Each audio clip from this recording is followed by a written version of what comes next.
আসসালামু আলাইকুম সুপ্রিয় জাতীয় বিশ্ববিদ্যালয়ের 2023 সালের অনার্স চতুর্থ বর্ষের শিক্ষার্থীগণ, আপনাদের 2023 সালের অনার্স চতুর্থ বর্ষের পরীক্ষা শুরু হতে যাচ্ছে আগামী 8 জুলাই 2025 হতে। আপনাদের চতুর্থ বর্ষের সাজেশনের ধারাবাহিকতায় আজকে আমরা সমাজবিজ্ঞান বিভাগের সামাজিক গবেষণা ও পরিসংখ্যান এই সাবজেক্টের সাজেশন আপনাদের সঙ্গে শেয়ার করব। তাই আপনারা যারা সমাজবিজ্ঞান বিভাগের শিক্ষার্থী রয়েছেন তারা অবশ্যই ভিডিওটি স্কিপ না করে সম্পূর্ণ ভিডিওটি দেখতে থাকুন। আর এখনও যদি আমাদের চ্যানেলটিকে সাবস্ক্রাইব করে না থাকেন তাহলে অবশ্যই আমাদের চ্যানেলটিকে সাবস্ক্রাইব করে রাখবেন এবং পাশে থাকা বেল আইকনটি অন করে রাখবেন নিত্যদিনের ভিডিওর নোটিফিকেশন পেতে। আরও একটি বিষয় আপনাদেরকে জানিয়ে রাখছি, আপনারা যারা আমাদের চতুর্থ বর্ষের গাইডলাইন গ্রুপে এখনও যুক্ত হননি তারা অবশ্যই গাইডলাইন গ্রুপে যুক্ত হবেন। আমাদের গাইডলাইন গ্রুপে যুক্ত হতে হলে মাত্র 30 টাকা সেন্ট মানি করেই এই নাম্বারে সেন্ট মানি করার পরেই আপনি এই নাম্বারেই হোয়াটসঅ্যাপ রয়েছে সেই নাম্বারে আপনার পাঠানো নাম্বারের শেষে 4টা ডিজিট টেক্সট করলেই ইনশাল্লাহ আমরা আপনাদেরকে যুক্ত করে দেব। তো চলুন তাহলে আমরা সাজেশন দেখে নিই। তো আপনারা দেখতেই পাচ্ছেন সমাজবিজ্ঞান বিভাগের কোড হচ্ছে 24-21-07 সামাজিক গবেষণা ও পরিসংখ্যান সাজেশন 2025। এই সাজেশনের প্রথমেই যে প্রশ্নটি রয়েছে সেটি হচ্ছে সামাজিক গবেষণার উদ্দেশ্য ও উপযোগিতা আলোচনা করো। এরপরে দ্বিতীয় প্রশ্ন রয়েছে সামাজিক গবেষণার সীমাবদ্ধতা আলোচনা করো।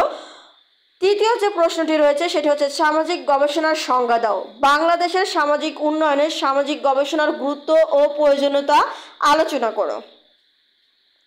4 নম্বর যে প্রশ্নটি রয়েছে সেটি হচ্ছে বৈজ্ঞানিক পদ্ধতি কি, বৈজ্ঞানিক পদ্ধতির উপাদানগুলো আলোচনা করো।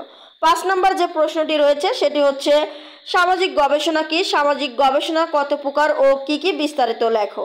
6 নম্বর যে প্রশ্নটি রয়েছে দেখুন গবেষণা প্রক্রিয়ার ধাপসমূহ আলোচনা করো। 7 নম্বর প্রশ্ন রয়েছে সামাজিক গবেষণা বলতে কি বোঝো, সমাজ কল্যাণ ক্ষেত্রে সামাজিক গবেষণার গুরুত্ব আলোচনা করো, অথবা সমাজকর্মে সামাজিক গবেষণার তাৎপর্য বর্ণনা করো। 8 নম্বর প্রশ্ন রয়েছে পরিসংখ্যানের বৈশিষ্ট্য ও সীমাবদ্ধতা বর্ণনা করো। 9 নম্বর রয়েছে পরিসংখ্যানের বৈশিষ্ট্য লেখো, পরিসংখ্যানের কার্যাবলী আলোচনা করো। 10 নম্বর রয়েছে পরিসংখ্যান বলতে কি বোঝো, সামাজিক গবেষণায় পরিসংখ্যানের গুরুত্ব আলোচনা করো। দেখুন এই যে মাত্র 10টি প্রশ্ন আপনাদের জন্য রাখা হয়েছে, মাত্র 10টি প্রশ্ন, আমি আবারও বলছি মাত্র 10টি প্রশ্ন রেখেছি।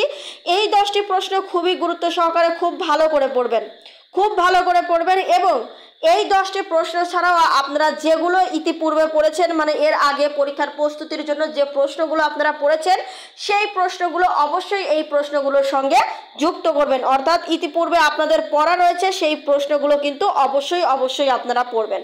তাহলে আজকের সাজেশন এ পর্যন্তই। আরও একটি বিষয় আপনাদেরকে বলে রাখছি যে আমরা কিন্তু খুব বেশি সাজেশন দেই না, সবচেয়ে কঠিন যে সাবজেক্টগুলো মনে হচ্ছে আপনাদের সেই সাজেশনই আপনাদের জন্য শুধুমাত্র আমরা দেওয়ার চেষ্টা করছি। তো অবশ্যই আপনারা গাইডলাইন গ্রুপে যুক্ত হয়ে যাবেন এবং আপনার কঠিন সাবজেক্টের সাজেশন কমেন্ট করবেন। ধন্যবাদ সবাইকে।